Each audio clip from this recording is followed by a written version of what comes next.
Promise me you won't say a word to Liz about last night. You need to get out of here. What was that?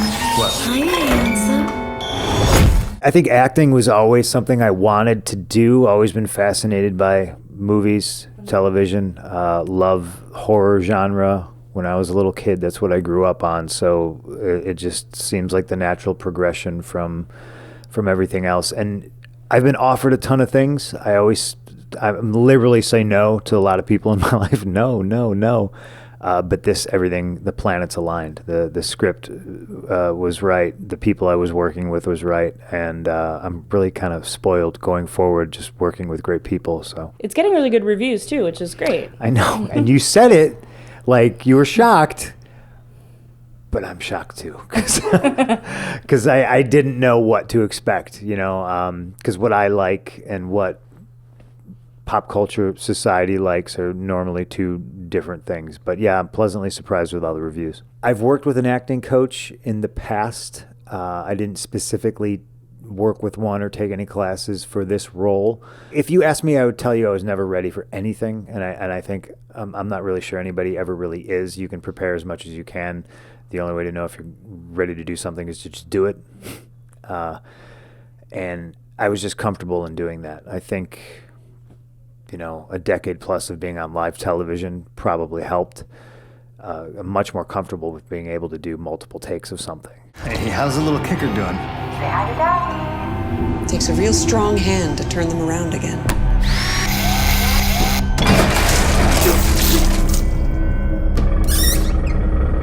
I've been pretty busy, but I've been trying to go to Beyond Fest every night, and thus far I've seen Jojo Rabbit, which has floored me, and then I saw Parasite, which also floored me in a completely different way. Just two spectacular movies, and I was upset because I was like, man, how do we follow this? These movies are so amazing. But that's just the caliber of talent that's at Beyond Fest, so I'm pretty stoked that we fit right in. I do have favorites when it comes to horror. I was never a Freddy guy. I enjoy the Nightmare on Elm Street movies, but I was always far and away Michael Myers, then Jason, then Freddy. What I learned about practical effects shooting this movie, it just kind of reaffirmed what I already knew, is that practical effects are the best effects. I think CGI is a super helpful tool when it's used in limited moderation. There's obviously a ton of technological advances, and you can do things with CGI that you can't do practically, but I will always throw it back to John Carpenter's The Thing and just be like, look what they did with practical makeup. This movie's no different. Dan Martin's a wizard. Dude's a genius. He did Lords of Chaos, so if you've seen Lords of Chaos, the level of gore and realism he can bring to things. And we kept that limited on this movie, but when we gave it to you, we gave it to you. So it was just fun to be able to be a part of that, to sit in a chair and have somebody fuss over you for 15 hours, and then you just kind of get covered in goo all day. Trust me, I was picking stuff out of my ears for weeks. Black stuff, clear stuff, blood, everything. Anne is the proud owner of Portsmouth's former house of ill repute. When a woman doesn't like to be futzed with too much. I don't want to see you here ever again. My character Don in the movie, I think, is not such a good dude, but if you asked him, he'll tell you he's the greatest dude in the world. And I think that's what makes this movie interesting. You start off, you see me, and you're like, well, that's the hero. And I really think it's up to you how much you like or dislike Don. And as the movie goes on, I think maybe if you're an optimist, you're like, no, Don, don't make these bad decisions. And if you're a pessimist, I think you're like, yeah, because we want to see you burn, Don. And I really think, in a way, it's almost like a choose your own adventure. Don's going to be Don, but based on your own moral compass, I think you either like Don to varying degrees of dislike Don, all the way to hate Don.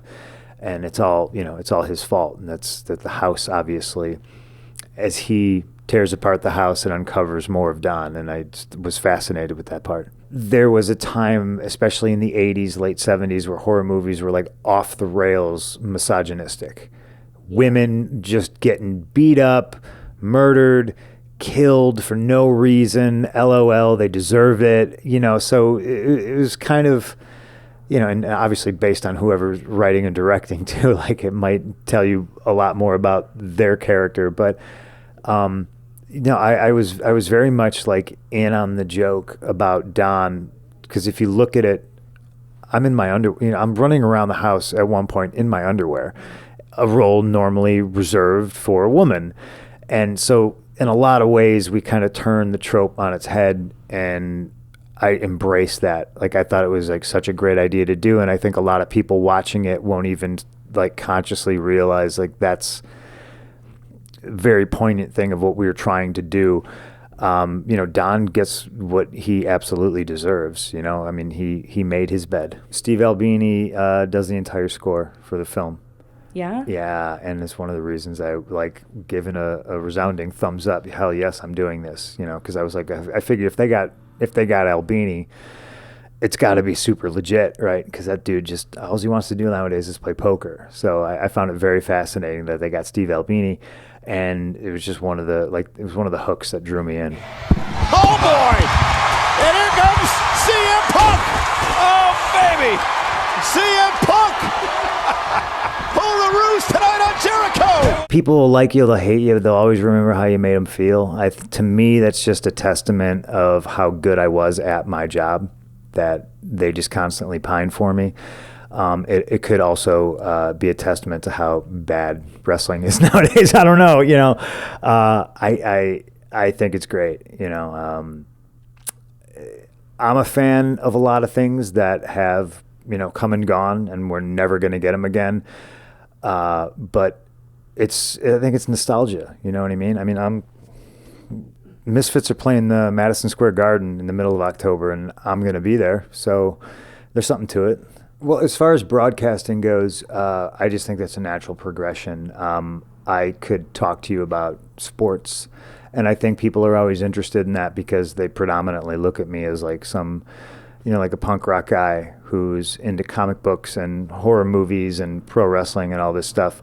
I kind of hit them for a loop when I can start talking about hockey and baseball and all these things. And Chicago Cubs, I'm always doing stuff for them. Major League Baseball, they normally have me out, do like the Major League Baseball shows in October to talk about the playoffs and stuff. So I do commentary for CFFC, and I absolutely fell in love with it. It's just like one of those things that every time I get handed my check for the work that night, I'm just like, this is ridiculous. Somebody pays me to talk about fights.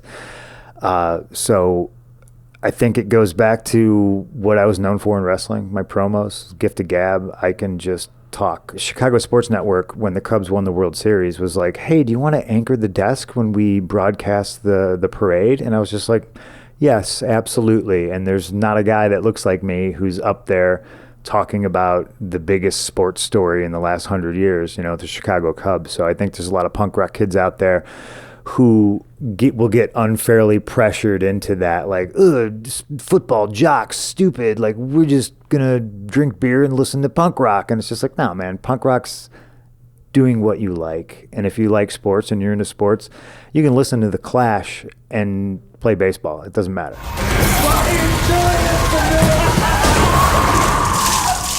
You want my advice? Get your husband and your baby far away from that house.